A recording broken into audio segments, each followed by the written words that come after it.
Bonjour et bienvenue à notre méditation. Aujourd'hui, c'est le 23 août.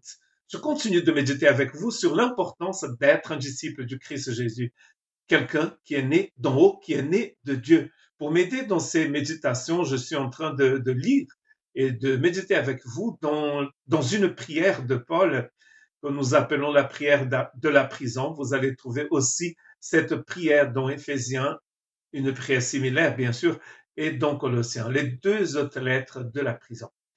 Lisons donc Philippiens chapitre 1, versets 9 à 11. Et ce que je demande dans mes prières, c'est que votre amour augmente de plus en plus en connaissance et en pleine intelligence, pour le discernement des choses les meilleures, afin que vous soyez purs et irréprochables pour le jour de Jésus-Christ, remplis du fruit de justice qui est par Jésus-Christ à la gloire et à la louange de Dieu.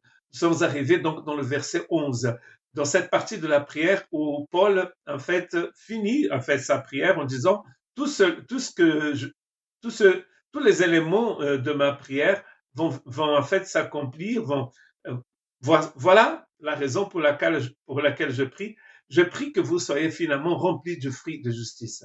Pas seulement du fruit de justice, mais remplis de ce fruit de justice. Et donc, comme je suis curieux, je vais aller regarder, nous pourrions d'ailleurs regarder que les mots que les verbes, les versets, pardon, où le mot rempli apparaît, mais nous allons voir aussi fruit. Nous allons trouver ce même mot dans Hébreux chapitre 13, verset 15. Par lui, offrons sans cesse à Dieu un sacrifice de louange, c'est-à-dire le fruit de lèvres qui confesse son nom. Si vous avez un oranger, un pommier, un manguier dans votre jardin, ou peut-être un bananier, ou si vous habitez un appartement, vous comprenez très bien que le fruit, c'est le résultat. C'est le résultat d'une vie magnifique pour ce pommier. J'ai 4 pommiers dans mon petit jardin, dont un pommier que j'ai acheté en Espagne et qui est rempli de pommes en ce moment. Comme je suis pas un expert, j'étais pas un expert en pommier, j'ai acheté un pommier avec des immenses pommes, mais c'est des pommes à cuire. Bon, ma femme aime bien faire du crumble anglais avec des pommes. Et donc, en ce moment, il a énormément de pommes dans un tout petit pommier. Qu'est-ce que ces pommes témoignent? Ces pommes témoignent en fait d'une vie magnifique de ce pommier qui est bien placé, hein, sûrement, et il a assez de lumière, il a assez d'eau, il fait assez frais en hiver ici au Pays Basque pour qu'on puisse avoir des pommiers. Et donc, le fruit, c'est le résultat. Dans Philippiens, le résultat d'une vie remplie d'amour, d'une vie de discernement, de connaissance, d'une purification, d'une vie irréprochable, c'est le fruit. C'est le fruit de la justice de Dieu. Nous allons bien sûr parler aussi de la justice plus tard. Ici, dans Hébreux chapitre 13, verset 15, ce que nous offrons, le sacrifice que nous offrons à Dieu, c'est le fruit des lèvres qui confessent son nom, qui confessent sa personne. Hébreu est une épître très importante parce qu'elle met les points sur les i. Dans Hébreu, il y a la religion juive et il y a Jésus. Et Jésus est supérieur, nous dit Hébreu. Jésus est éternel, son évangile est éternel.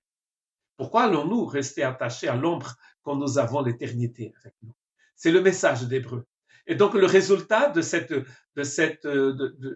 discernement de qui est Jésus, c'est en fait ce sacrifice vivant que nous offrons à Dieu par des lèvres qui confessent son nom. Et ça, c'est le fruit, il dit. Dans Romains chapitre 6, verset 22, mais maintenant, étant affranchis du péché et devenus esclaves de Dieu, vous avez pour fruit la sainteté et pour la fin, la vie éternelle. Encore une fois, comme dans la prière de Paul, il y a tellement de choses qui ont été faites par le Christ, nous avons adhéré à ces choses et en fait, le résultat, c'est la sainteté et finalement, un jour, la vie éternelle, la vie pour toujours. Nous avons déjà la vie éternelle.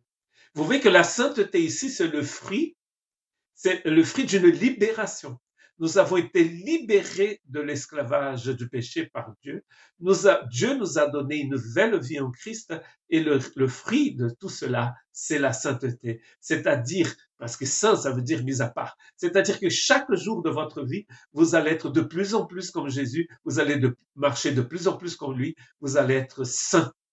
Vous êtes saints si vous êtes au Christ. Et la sainteté, c'est ce processus où nous devenons de plus en plus à part, de plus en plus pour lui. Romains chapitre 1, verset 13, je ne veux pas vous laisser ignorer, frères, que j'ai souvent formé le projet d'aller vous voir, afin de recueillir quelques fruits parmi vous, comme parmi les autres nations, mais j'en ai été empêché jusqu'ici. Pour Paul, ici, le fruit, c'est les gens, et pour Dieu aussi d'ailleurs. C'est des vies transformées, des vies métamorphosées. Le fruit de l'œuvre de Dieu, c'est votre vie sanctifiée. Quand vous marchez avec Jésus, c'est le fruit de toute cette œuvre éternelle que nous appelons l'Évangile. Romains chapitre 6, verset 21. Quels fruits portiez-vous alors? Des fruits dont vous rougissez aujourd'hui, car la fin de ces choses, c'est la mort. Paul, dans Romains chapitre 6, il va nous montrer deux images, l'image de la sainteté et l'image du péché, l'image de l'iniquité. Quand je suis attaché à Jésus, je porte du fruit et le fruit, c'est la sainteté.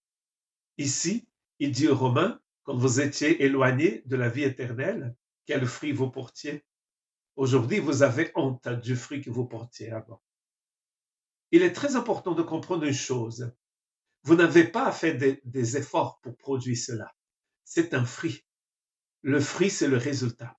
Si vous marchez avec Jésus, si vous êtes un vrai disciple de Jésus, si vous êtes né dans, vous allez porter du fruit et votre fruit sera la sainteté. Que Dieu vous bénisse.